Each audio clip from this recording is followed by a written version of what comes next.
Okay, knock knock. Hello. Hi, I'm Brittany. I'm going to be your nurse for today. Can you please verify your name and date of birth? Lenny. Back April 9, 19, whatever. Okay. And I'm also checking the baby's wrist, okay, to make sure that you all have identical badges on, okay? Sure. Okay, so today I'm going to do a postpartum assessment with you. It's called the Bumble He.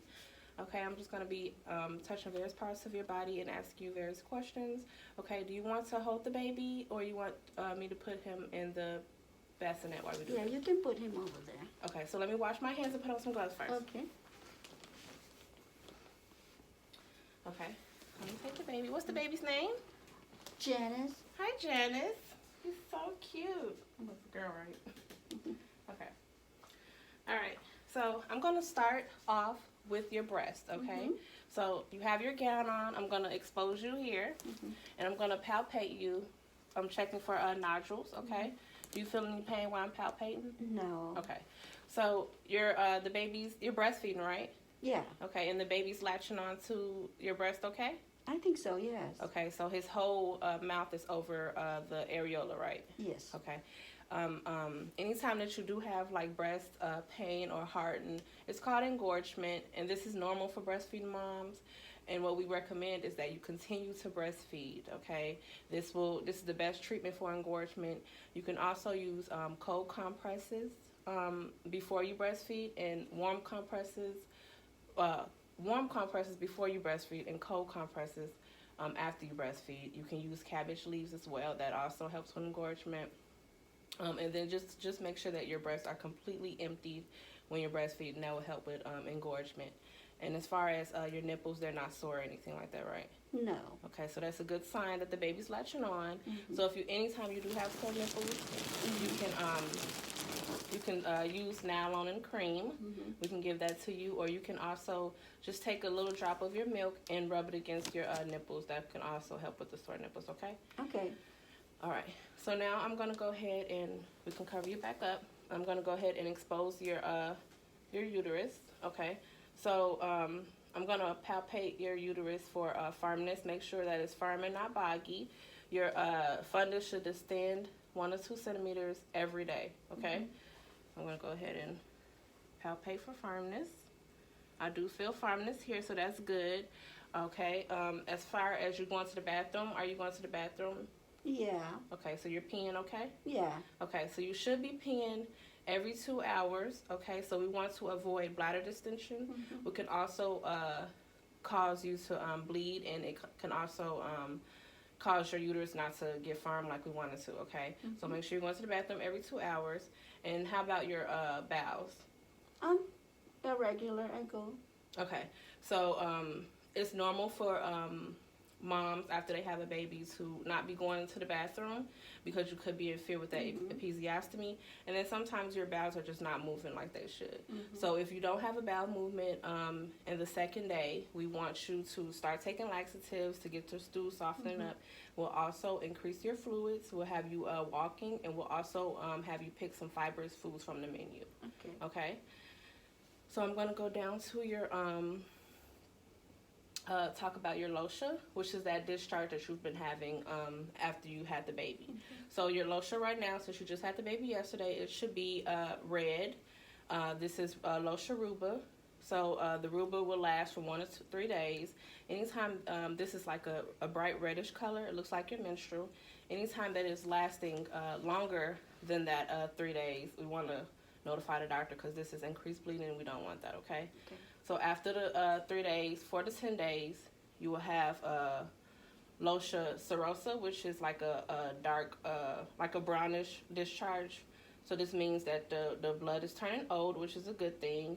And then after that, your LOSHA will turn like a whitish, yellowish, clear color. This is LOSHA alba, okay? So this means that the LOSHA is going away, and this is a good thing, okay?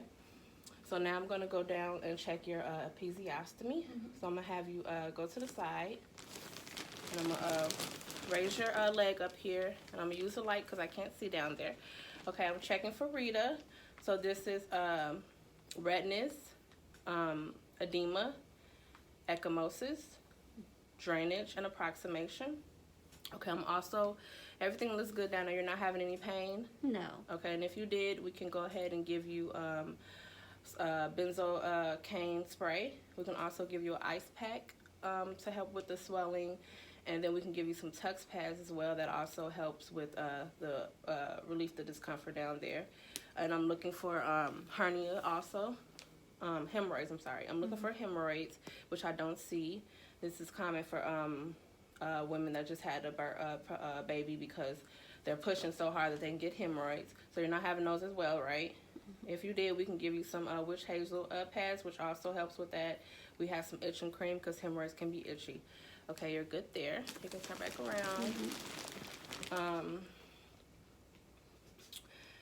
As far as the pads, you want to make sure that you're not saturating in an hour. If you are, then let us know because that means that you're bleeding too much. You want to make sure you're doing a good peri-care down there. So wipe front to back. We have a peri bottle that you can rinse down there with, front to back. Make sure you're just doing good peri-care down there when you go to the bathroom, okay? Okay. Okay, and so now we're going to go ahead and look at your legs. So your legs are important to assess because you are at a higher risk for blood clots because you're laying in the bed. So we want to make sure you're getting up and walking as much as you can. I'm going to assess you now for this Homan sign is what we call it. So I'm going to go ahead and have you point your toes, and I'm going to press down on your knee. Do you feel any pain in your calf? No. Okay. And I'm going to look at your legs for any redness. I'm going to feel for warmth, any tenderness, which I don't see that as either. I'm going to check the other side. Go ahead and press your heel, and I'm going to press down on your knee. Any pain in your calf? No. Okay. And I'm feeling for warmth and tenderness and redness. Okay. So everything looks good. As far as you and the baby go, how have you been feeling ever since you had the baby?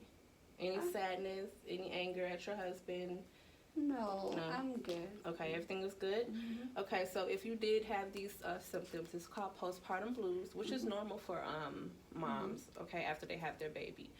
Anytime that extends more than like 2 weeks, that's a problem, and we want to go ahead and let the doctor know because you could be going into depression. So I'm going to just educate you on things that you can do so you won't go into depression. So just make sure that you're giving yourself some time, maybe some time to rest. If the baby's sleeping, you go ahead and take a nap as well. If you need to go for a walk, if you need to let the dad care for the baby while you take a nice bath. Don't think that you're a superwoman because you're not. Ask for help if you need help, okay? These are things that can, help you so you don't go into depression, okay? Thank you. All right. So do you have any questions right now? I feel like dizzy sometimes. Is that normal? Okay, so we want to make sure that you're not laying flat, and then if you do feel dizzy, just let me know, and then so that way you don't get out the bed by yourself because you could be dizzy from the medications or anything of that nature. But we want to take precautions so you don't fall or anything like that. All right. Thank you. So I'm going to go ahead and let you down all the way down to the floor, and I'm going to give you the baby back, okay? Okay.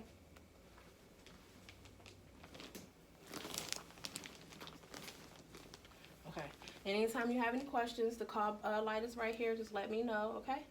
All right. Thank you. Thank you.